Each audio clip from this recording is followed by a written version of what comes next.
Welcome to A Year of War and Peace. I'm your host, Brian E. Denton. A Year of War and Peace is a daily, year-long, chapter-by-chapter reading of and meditation on Leo Tolstoy's epic novel, War and Peace.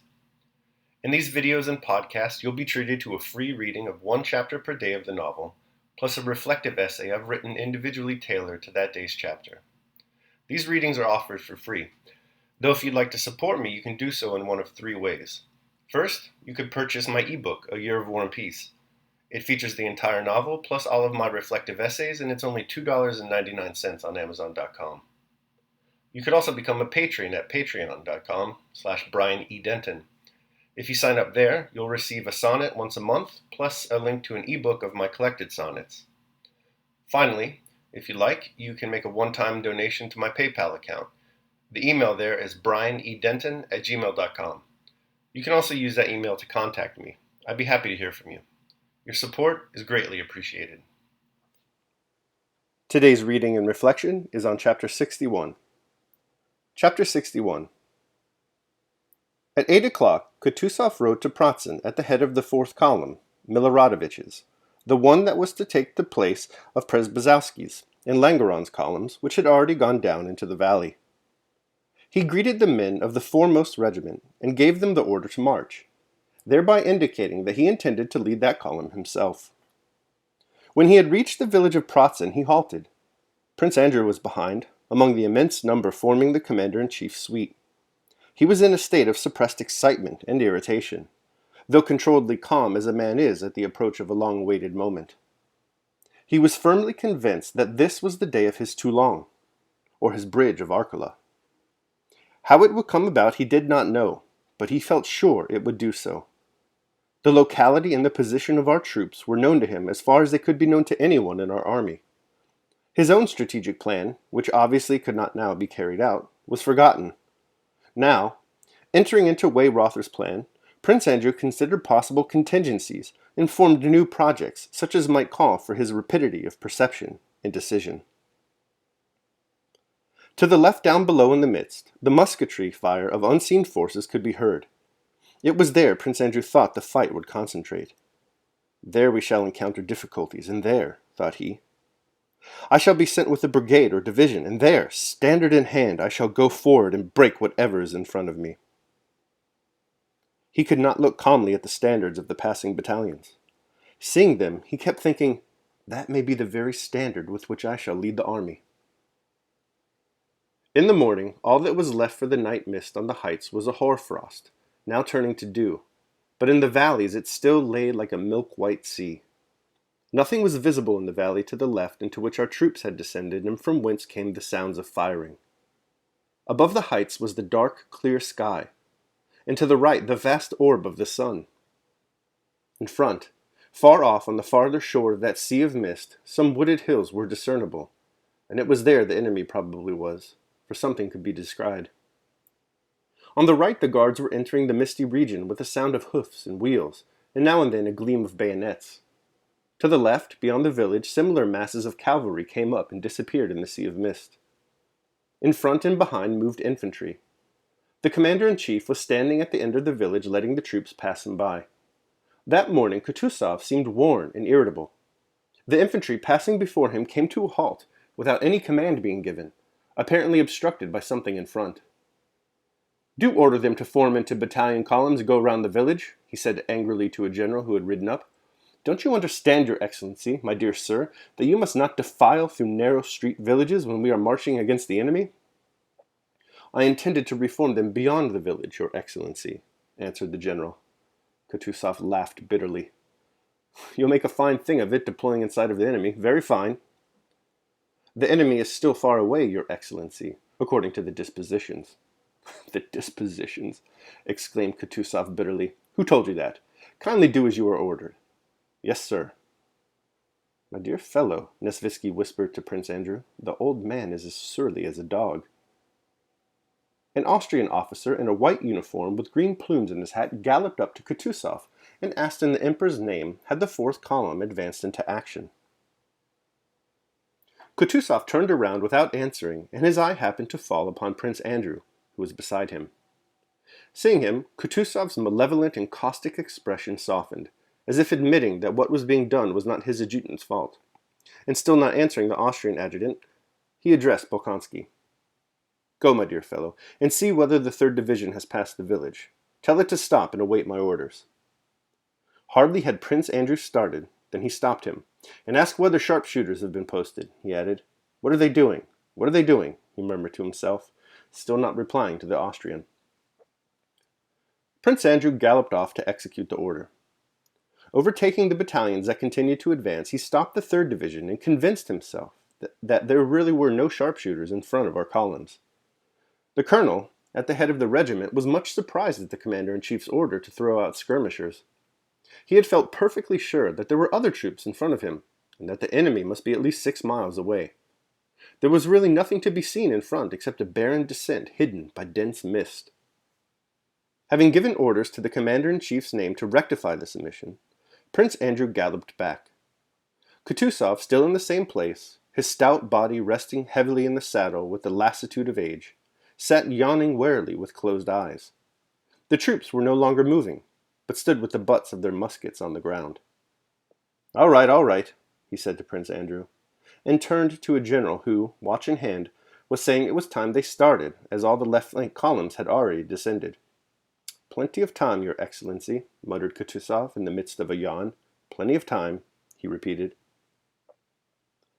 Just then, at a distance behind Kutuzov, was heard the sound of regiments saluting, and this sound rapidly came nearer along the whole extended line of the advancing Russian columns. Evidently, the person they were greeting was riding quickly. When the soldiers of the regiment in front of which Kutuzov was standing began to shout, he rode a little to one side and looked round with a frown. Along the road from Pratzen galloped what looked like a squadron of horsemen in various uniforms. 2 of them rode side by side in front at full gallop.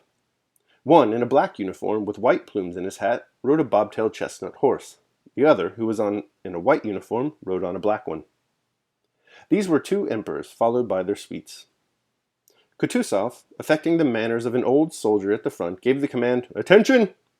and rode up to the emperors with a salute. His whole appearance and manner were suddenly transformed. He put on the air of a subordinate who obeys without reasoning. With an affectation of respect which evidently struck Alexander unpleasantly, he rode up and saluted. This unpleasant impression merely flitted over the young and happy face of the emperor like a cloud of haze across a clear sky, and vanished. After his illness, he looked rather thinner that day than on the field at Omsk, where Bolkonsky had seen him for the first time abroad, but there was still the same bewitching combination of majesty and mildness in his fine gray eyes, and on his delicate lips the same capacity for varying expression, and the same prevalent appearance of good-hearted, innocent youth. At the Omsk review, he had seemed more majestic. Here he seemed brighter and more energetic. He was slightly flushed after galloping 2 miles, and reining in his horse, he sighed restfully, and looked round at the faces of his suite, young and animated as his own. Czartoryski, Nozilovich, Prince Volkonsky, Stroganov, and others, all richly dressed gay young men on splendid, well-groomed, fresh, only slightly heated horses, exchanging remarks and smiling, had stopped behind the emperor. The Emperor Francis, a rosy, long-faced young man, sat very erect on his handsome black horse, looking about him in a leisurely and preoccupied manner. He beckoned to one of his white adjutants, and asked some question. Most likely he is asking at what o'clock they started, thought Prince Andrew, watching his old acquaintance with a smile he could not repress as he recalled his reception at Brünn. In the Emperor's suite, there were the picked young orderly officers of the Guard and line regiments, Russian and Austrian. Among them were grooms leading to the Tsar's beautiful relay horses covered with embroidered cloths. As when a window is opened, a whiff of fresh air from the fields enters a stuffy room, so a whiff of youthfulness, energy, and confidence of success reached Kutuzov's cheerless staff with the galloping advent of all these brilliant young men. "When are you beginning, Michael Ilarinovich?" asked the Emperor Alexander hurriedly to Kutuzov, glancing courteously at the same time at the Emperor Francis. "I am waiting, Your Majesty," answered Kutuzov, bending forward respectfully. The Emperor, frowning slightly, bent his ear forward as if he had not quite heard. "Waiting, Your Majesty," repeated Kutuzov.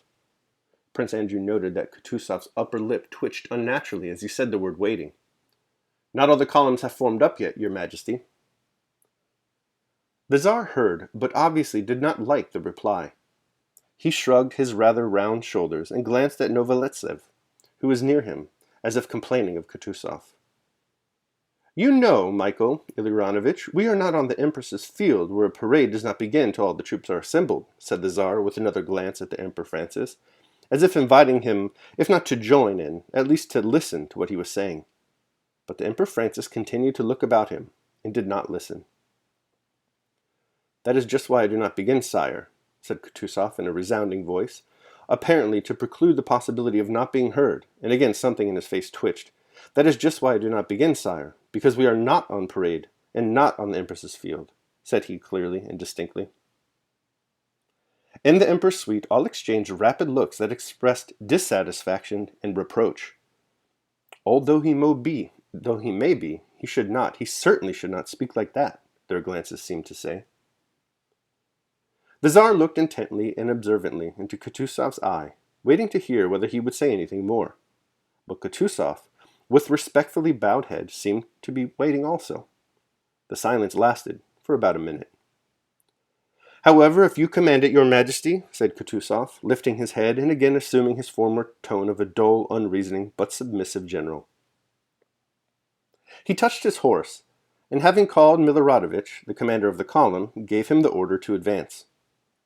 The troops began to move, and 2 battalions of the Novgorod and 1 of the Absheron regiment went forward past the Emperor. As this Absheron battalion marched by, the red-faced Miloradovich, without his greatcoat, with his orders on his breast, and an enormous tuft of plumes in his cocked hat worn on one side with its corners front and back, galloped strenuously forward, and with a dashing salute reined in his horse before the Emperor.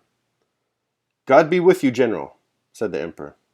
"My faith, sire, we will do what is within our means, sire," he answered gaily, raising nevertheless ironic smiles among the gentlemen of the Tsar's suite by his poor French.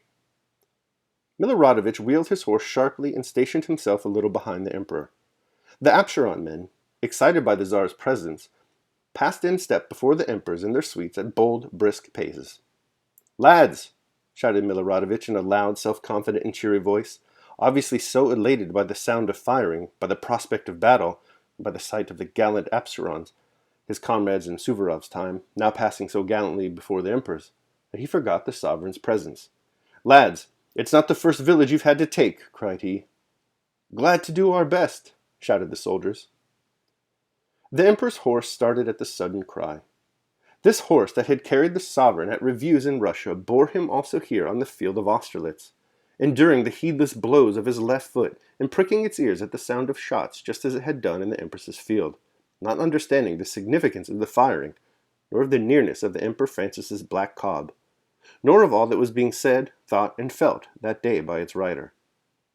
The Emperor turned with a smile to one of his followers, and made a remark to him, pointing to the gallant Absherons. All right, so that concludes my reading of chapter 61. I'll now move right into my reflection on the same. A Year of War and Peace, Day 61. A Crop of Ruin. Such is the way of things on this fallen orb, that so often unworthy individuals exercise power over worthy individuals. Take Xerxes, from Aeschylus's Persians, for example. His hubris leads him to invade Greece. This is such a grievous error that his dead father, Darius, feels it necessary to manifest himself in ghost form, just to let it be known that the heaps of corpses shall voicelessly proclaim to the eyes of men, even to the 3rd generation, that one who is immortal should not think arrogant thoughts. Outrage has blossomed, and has produced a crop of ruin, from which it is reaping a harvest of universal sorrow. In terms of fatherly opprobrium, that ranks just a little bit higher than a stern "because I said so." Human nature is not quite immutable, but it nearly is. Over a millennia of time has passed between the Battle of Salamis and the Battle of Austerlitz, and yet the same hubris that once struck Xerxes now strikes Emperor Alexander, and the results aren't that much different. Consider the scene. We're presented with a situation where the combined forces of Austria and Russia are about to do battle with Napoleon's French army. Reason would dictate, I assume, that the decision-making be left to those of a more aged and experienced vintage. Kutuzov knows what he's doing. He's been in this game now for some time. In addition, he has the cool and calculating mind of Prince Andrew at his side. Prince Andrew, once again, is looking for his moment to shine. He's abandoned hope of executing his own plan of attack. It's too late for that now. So instead he adapts, rapidly running through new contingencies based on his extensive knowledge of the position of the opposing forces. This seems like a duo we should defer to. Unfortunately, the presumptuousness of youth intercedes. Emperor Alexander rides up and demands to know why Kutuzov isn't advancing yet. Kutuzov replies that the time is not right. The emperor insists that Kutuzov advance the troops now. Against his better judgment, Kutuzov issues the orders to advance. There is no avoiding the Xerxes and Emperor Alexanders of the world. What's worse is that they will often be in positions of power. So, sometimes at least, poor orders must be executed. The trick, it seems, is not to let this dynamic of merit imbalance shake your own resolve to act properly. Work with what you're given. Daily Meditation. It is thy duty to order thy life well in every single act. And if every act does its duty, as far as is possible, be content. And no one is able to hinder thee, so that each act shall not do its duty. Marcus Aurelius, Meditations. Alright, thanks for listening. Remember that if you'd like to support me, you can do so either by purchasing the ebook, A Year of War and Peace, becoming a patron at patreon.com, or making a one-time donation at PayPal. The links to all that are below. Your support is greatly appreciated. Tomorrow, we'll be reading and reflecting on Chapter 62 of War and Peace. I hope you'll join me. Until then, take care of yourselves and of others.